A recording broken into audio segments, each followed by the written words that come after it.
हरियाणा विशेष में आप सभी का बहुत बहुत स्वागत है। मैं हूं आपके साथ सौरभ त्रिपाठी। बुलेटिन की शुरुआत करते हैं।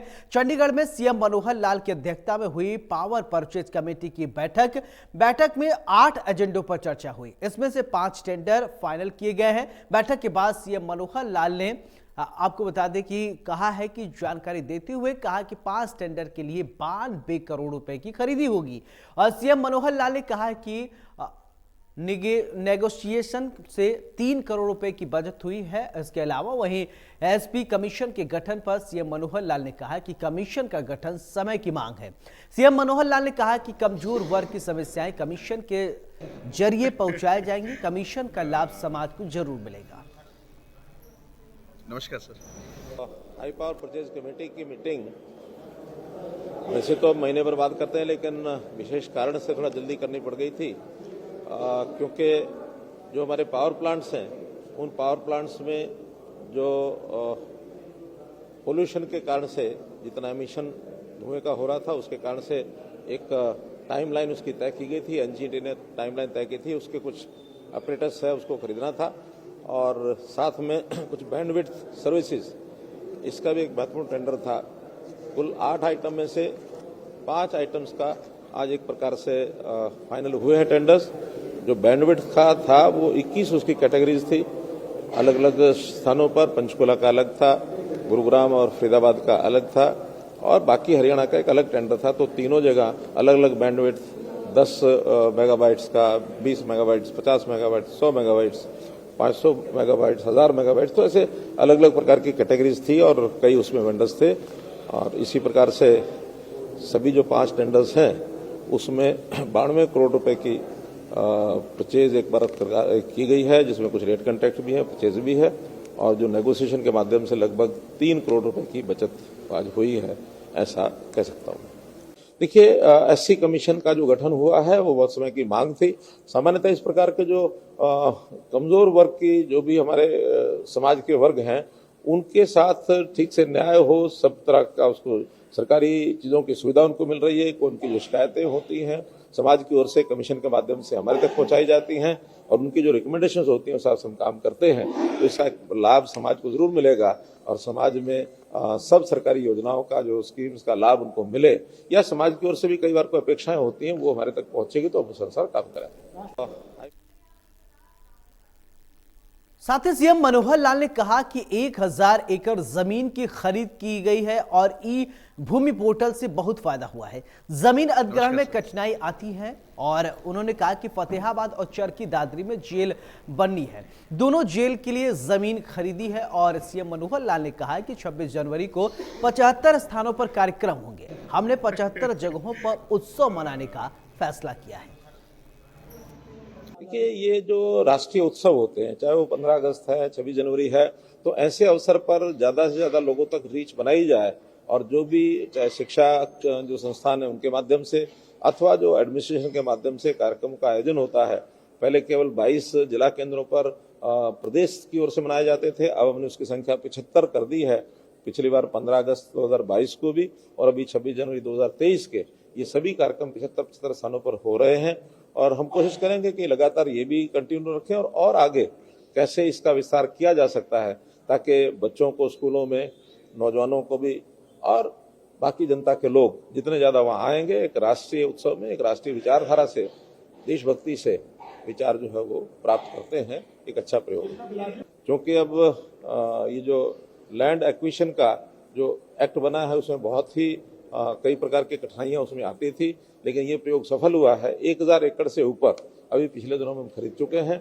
उसमें जैसे कल भी 2 जेल्स का जो प्रेमिसेस बनने हैं, नई जेल्स बननी है, जैसे फतेहाबाद में और दादरी में, चरखी दादरी में, तो ऐसे दोनों जेल्स की वो जमीन वो भी खरीदी है। और भी कई प्रोजेक्ट्स हैं, जिसका कहीं फ्लाईओवर है, कहीं अंडरपास है, कहीं सड़क का काम है, कहीं एक बस स्टैंड की जमीन थी वो कल खरीदी है, कहीं विद्यालय के लिए खरीदनी होती है। तो ऐसा जब प्रचारित करते हैं तो उसमें से जो लोग उस एरिया के होते हैं वो अपने आप उसके अंदर उस ई भूमि में अपनी जो जमीन का रेट और एरिया वो सब पहले से डिप्टी कमिश्नर के लेवल के ऊपर फ्री फ्रॉम ऑल इनकम्बरेंसेस वो जमीन है, तो उसका जो सर्टिफिकेट वो लोड किया जाता है, तो वो जमीन खरीदी जाती है। वहीं राम रहीम के पेरोल पर सीएम मनोहर लाल ने कहा है कि मुझे मामले की जानकारी नहीं है, पत्रकारों के जरिए जानकारी मिली है। अगर राम रहीम को पेरोल मिली है तो नियम के अनुसार ही मिली होगी। सीएम मनोहर लाल ने कहा है कि हर अपराधी को पेरोल अप्लाई करने का अधिकार है। ये जानकारी आप ही मुझे दे रहे हैं कि उनको पैरोल मिली है, और अगर मिली है तो कोई प्रोसीजर के अंतर्गत मिली होगी, कोई उनका अधिकार होगा। इसमें हम कोई न दखलंदाजी करते हैं न कभी करेंगे। ये तो हर व्यक्ति, हर कैदी जो होता है उसके अपने व्यवहार के हिसाब से एक नियमावली है, उस नाते से अप्लाई करते हैं। जब भी अप्लाई करेंगे, अगर वो ड्यू होगा तो मिलेगी, नहीं ड्यू होगा तो नहीं मिलेगी।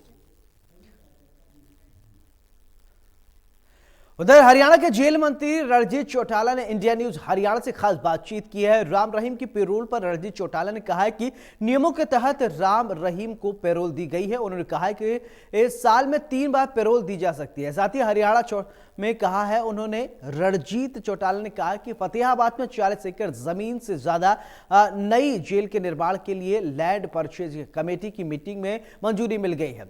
दादरी जेल के लिए जो प्रस्ताव है वो भी फिर हुआ है, जिसे अगली मीटिंग में रखा जाएगा। इस वक्त हमारे साथ जेल मंत्री रणजीत चौटाला साहब मौजूद हैं। सर, राम रहीम को एक बार फिर से आज पेरोल मिली है और साल की शुरुआत में ही 40 दिन की पेरोल जो है वो उन्हें दे दी गई है। बिल्कुल हुई है जी, क्योंकि उन्होंने अप्लाई करा था। हर कैदी को साल में 10 हफ्ते की पेरोल मिल सकती है। नया साल शुरू है, पिछली बार मिली थी, पिछले साल में थी। ये मार्च टू मार्च हमारा साल होता है। तब उन्होंने मांगी, हमने वो कॉम्पिटेंट अथॉरिटी को भेज दी, उन्होंने पेरोल दे दी। 40 दिन की पेरोल मिली और मेरी इन्फॉर्मेशन से वो रिलीज ऑर्डर हमें डीएम ने भेज दिया, हमने उन्हें भेज दिया। चले सर, इसमें क्या रीज़न है? क्योंकि पेरोल या फरलो जब भी वो लेते हैं कुछ ना कुछ स्पेसिफिक रीज़न है। जैसे पहले उनकी माँ की तबीयत खराब थी, उन्होंने ये भी रीज़न दिया था। इस बार उनको किस ग्राउंड्स पे ये जो पेरोल है ये दी गई है? मैंने सब्जेक्ट नहीं पूछा, क्योंकि बहुत लोग मांगते हैं। वो सुप्रीडेंट जेल को आता है, उन्होंने लिखा होगा कोई घर की बात लिखी, मदर के लिए लिखा होगा। मुझे ऐसी जानकारी नहीं कि किस बात के लिए लिखा, पर वो अथॉरिटी के पास चला गया। सर, उन नियमों में क्या चीज़ें जो हैं सुनिश्चित की गई हैं? जिस तरह इस वक्त वो बागपत आश्रम में गए हैं, क्या वो सिरसा डेरे में भी आ सकते हैं जिस तरह से बताया जा रहा है? देखिए, कहीं भी जा सकते हैं।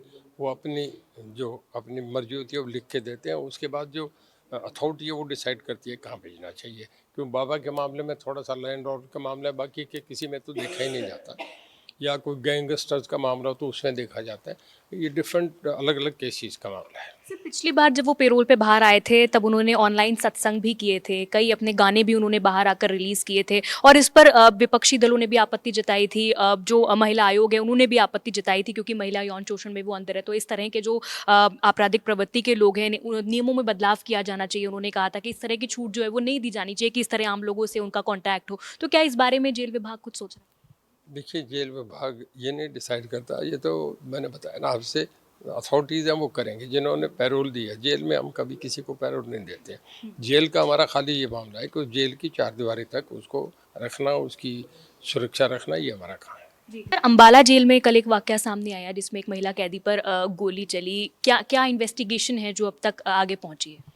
देखिए, हमारे एसपी तुरंत चले गए थे, कल आईजी साहब भी गए थे, आज हमारे डीजीपी जा रहे हैं और कल होम मिनिस्टर साहब भी विजिट कर रहे हैं। अभी उसमें हम देख रहे हैं, क्योंकि हमने वहाँ आपका मधुबन सब भेज दिया गया। वहाँ से जांच होने के बाद रिपोर्ट होगी कि ठीक है, तभी हम बता सकेंगे। पर गोली जो है वो बाहर से चली, अंदर से नहीं चली। और जो अब तक का जो एक्सपर्ट्स का अंदाजा है वो देख रहे हैं अभी टीम, उसमें ये कि SLR की राइफल से है ये। और वो आम किसी पे होते नहीं, वो तो या तो पुलिस पे होगी या फिर CRP BSF पे होती है। बहुत शुक्रिया बातचीत करने के लिए सर। तो हरियाणा के जेल मंत्री रणजीत चौटाला इस वक्त हमसे बातचीत कर रहे थे, जिन्होंने बताया कि इन्वेस्टिगेशन इस वक्त चल रही है, लेकिन ये तय हो गया है कि अंबाला की जेल में जो गोली चली है वो जेल के अंदर से नहीं बल्कि जेल के बाहर से चली है और ये SRL राइफल से चली हुई गोली जो है वो बताई जा रही है। कैमरा पर्सन मोनू कुमार के साथ साक्षी शर्मा, इंडिया न्यूज़ हरियाणा, चंडीगढ़। उधर भारतीय कुश्ती महासंघ के मामले पर गृह मंत्री अनिल विज ने कहा कि इस मामले में कमेटी गठित करके जांच करवाई जा रही है। जांच में अगर दोषी पाया जाता है तो उसके खिलाफ सख्त कार्रवाई की जाएगी। और उन्होंने क्या कुछ कहा, ये आपको सुनवाते हैं। वो उनका तो खत्म हो गया और वो सारा हमारे खेल मंत्री जी ने बड़ी बातचीत की है और उसकी जांच करा के उन्होंने काम कार्रवाई करेंगे। जांच तो होनी चाहिए ना पहले। वहीं पलवल के नागरिक अस्पताल में स्वास्थ्य सेवाओं की चल रही कमी पर स्वास्थ्य मंत्री अनिल विज ने कहा कि प्रदेश के सरकारी अस्पतालों की स्वास्थ्य सेवाओं में सुधार लाने के लिए प्रदेश सरकार सराहनीय कदम उठा रही है। जल्द ही अस्पतालों में जो डॉक्टर की कमी है चल रही है उसे दूर किया जाएगा। 182 डॉक्टरों की जल्द ही लिस्ट जारी होने वाली है। हरियाणा के इतिहास में ऐसा पहली बार हो रहा है कि सरकारी अस्पतालों में अब डॉक्टर की कोई कमी नहीं होने वाली है। सभी रिक्त पड़े पदों को जल्द से जल्द भरने का काम किया गया है। मैंने मुझे सीटी स्कैन का बताया, मैं जल्दी लगवा दूंगा। हमने तो हर जिलों में लगा दिए और यहाँ का कर देंगे। कैथ लैब तो हमारा सिर्फ 4 जिलों में है, वो एग्जामिन करवा लेंगे क्योंकि फरीदाबाद लगी हुई है, तो इतनी जगह नजदीक वो कामयाब नहीं होती, इतनी दूर नहीं होती है। बाकी MRI सीटी स्कैन में लगा। अब वेंटिलेटर यहाँ पर है, अब सारों को हम ट्रेनिंग दे रहे हैं। मैंने सारे डॉक्टर भर्ती कर दी है। 182 और डॉक्टरों की लिस्ट आ रही है, उनको ये इसी 10 दिन में अपॉइंटमेंट लेटर मिल जाएगा। और उसके बाद और जितने भी वेकेंट हैं हमारे हरियाणा में, उन सारी की भी नेक्स्ट लिस्ट आ रही है। ये पहली बार होगा हरियाणा के इतिहास में कि एक भी डॉक्टर की पोस्ट वेकेंट नहीं होगी। मैं सारी भर्ती कर रहा हूँ, ये ऐतिहासिक है, पहली बार होगा।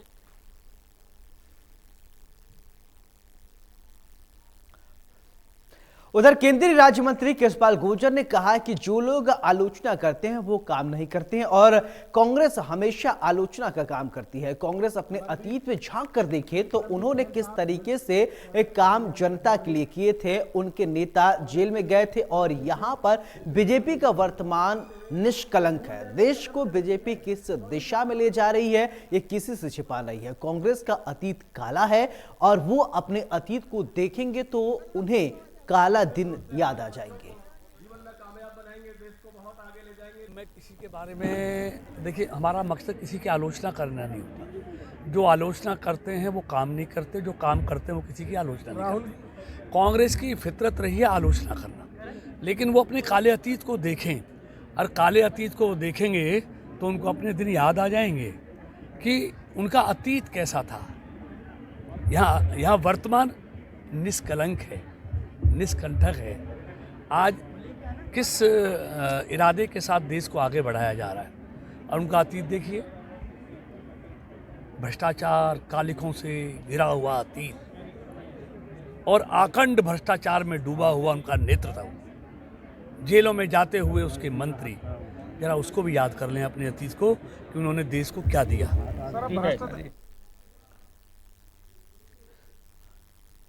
कृषि मंत्री जेपी दलाल ने लोहारू हलके के बड़वा, चाहड़, झगड़ा, शिवराहड़ सहित कई गांव का दौरा किया और लोगों की समस्याएं सुनी।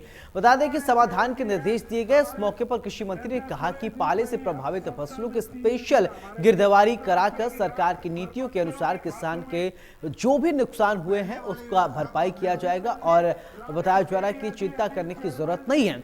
पंचायतों में ई टेंडरिंग पर बोलते हुए कृषि मंत्री ने कहा कि हम पंचायतों को सशक्तिकरण कर रहे हैं। पंचायतों को प्रदेश में 1100 करोड़ खाते में डाले गए हैं। उन्होंने कहा कि गिगनाऊ गांव में बागवानी और उत्कृष्ट केंद्र से दक्षिण हरियाणा के किसानों को फायदा होगा और कल इसका उद्घाटन किया जाएगा।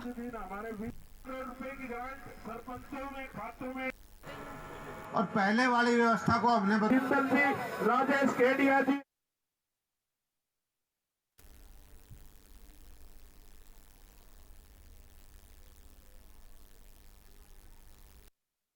के लिए बड़ा सौभाग्य का मौका है कि ये जो शुष्क भूमि है, रेतीली भूमि है, इसके अंदर किस तरह की बागवानी हो सकती है। इजराइल के सहयोग से हमने एक एक्सीलेंस सेंटर वहाँ बनाया है। उसका उद्घाटन करने के लिए इजराइल के एम्बेसडर वहाँ पर आएंगे और मेरे मित्र जो है मध्य प्रदेश के कृषि मंत्री कमल पटेल जी वो भी आएंगे। हमारे जो हॉर्टिकल्चर कमिश्नर हैं सेंटर से वो आएंगे। तो उससे इस इलाके की मैं समझता हूँ कि काया पलट होगी।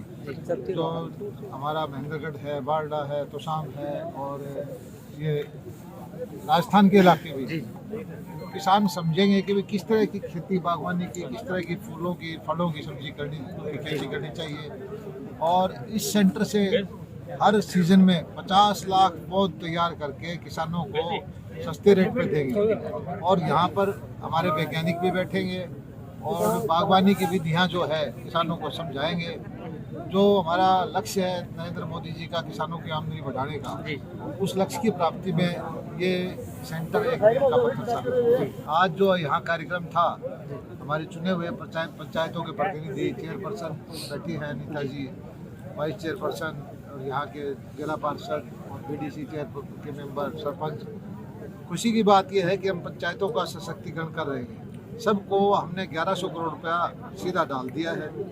गांव का सरपंच अपने गांव का फैसला करे, बीडीसी मेंबर अपने लोग खुद विकास की योजनाएं वो खुद फैसला करे, और चेयरपर्सन जो जिला की हैं वो अपने जिले की आमदनी भी बढ़ाए और खर्चा भी करे। क्या जरूरी है खुद फैसला करे। सरकार का इंटरफेरेंस इसमें सबसे अब बिल्कुल नगण्य हो जाएगा। हम चाहते हैं कि पंचायती राज का जो सिस्टम है वो मजबूत हो। एसवाईएल का आपने देखा होगा कि 15 मार्च की तारीख फिर आ गई है। हरियाणा सरकार ने बहुत ही सख्त स्टैंड लिया है और हमारे वकील ने कहा है कि जो भी हो इस नहर का निर्माण जल्दी से जल्दी होना चाहिए। उधर टोहाना के गांव नाधोड़ी में अपने कार्यक्रम में सरपंच नरेंद्र की मौजूदगी में बताया जा रहा है कि बिफरे पंचायत मंत्री देवेंद्र सिंह बबली के बयानों के बाद से उपजा विवाद आखिरकार शुक्रवार को शांत हो गया। मंत्री देवेंद्र बबली मधुर मिलन समारोह में से पहले सब कुछ मधुर करने में जुटे हैं। इसी तहत देवेंद्र बबली गांव नाडोडी में पहुंचे और जहां पर सरपंच नरेंद्र ने बबली का स्वागत किया। सरपंच नरेंद्र ने कहा कि जो भी विवाद हुआ था वो अब खत्म हो गया है। हालांकि सरपंचों की मांग को लेकर आंदोलन जारी रहेगा। वहीं पंचायत मंत्री ने कहा कि उनके किसी से कोई मनभेद नहीं है। उन्होंने कहा कि बड़ा भाई समझा लेना चाहिए और उन्होंने कहा कि सरपंच नरेंद्र ने कहा कि वो मंत्री का आभारी है जो उन्होंने गांव पहुंचकर भाईचारा कायम रखा है। मंत्री जी ने गांव पहुंचकर सारे विवाद खत्म कर दिए। मैं मंत्री जी का बड़प्पन मानता हूं कि उनको छोटे मोटे लोग याद हैं। हमारी जो मांगे चल रही हैं, मैं मंत्री जी उन लोगों को बता दें कि मांगों को सीएम तक पहुंचाने का कष्ट करें। आप ही हमारे मुखिया हैं। हमारी बात आप नहीं सुनेंगे तो हमारी बात सीएम तक कौन लेकर जाएगा।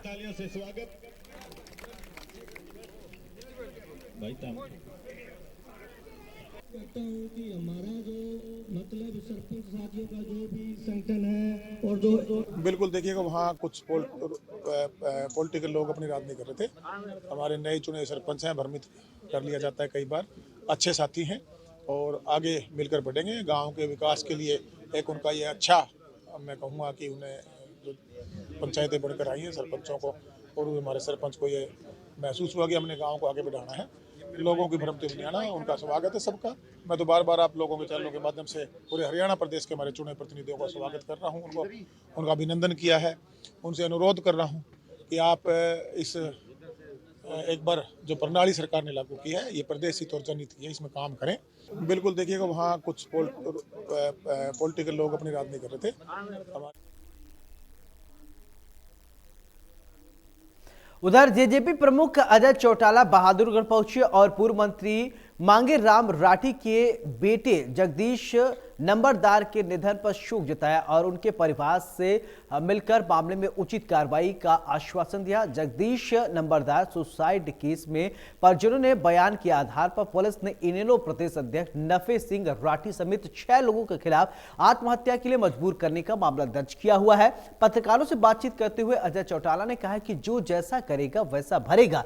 नफे सिंह राठी ने जगह जगह लोगों की जमीन पर कब्जे कर रखे और लोगों को तंग किया है, वही सामने आ रहा है।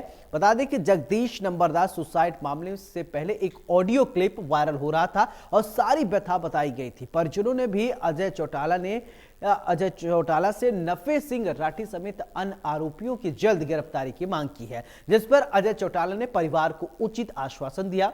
बता दें कि महिला पहलवान के शोषण पर अजय चौटाला ने कहा कि यह जांच का विषय है, जांच के बाद ही दोषी पर कार्रवाई होगी। इतना ही नहीं, मंत्री संदीप सिंह द्वारा महिला जूनियर कोच पर छेड़छाड़ के आरोप के सवाल पर अजय चौटाला ने कहा कि उनके खिलाफ भी जांच चल रही है।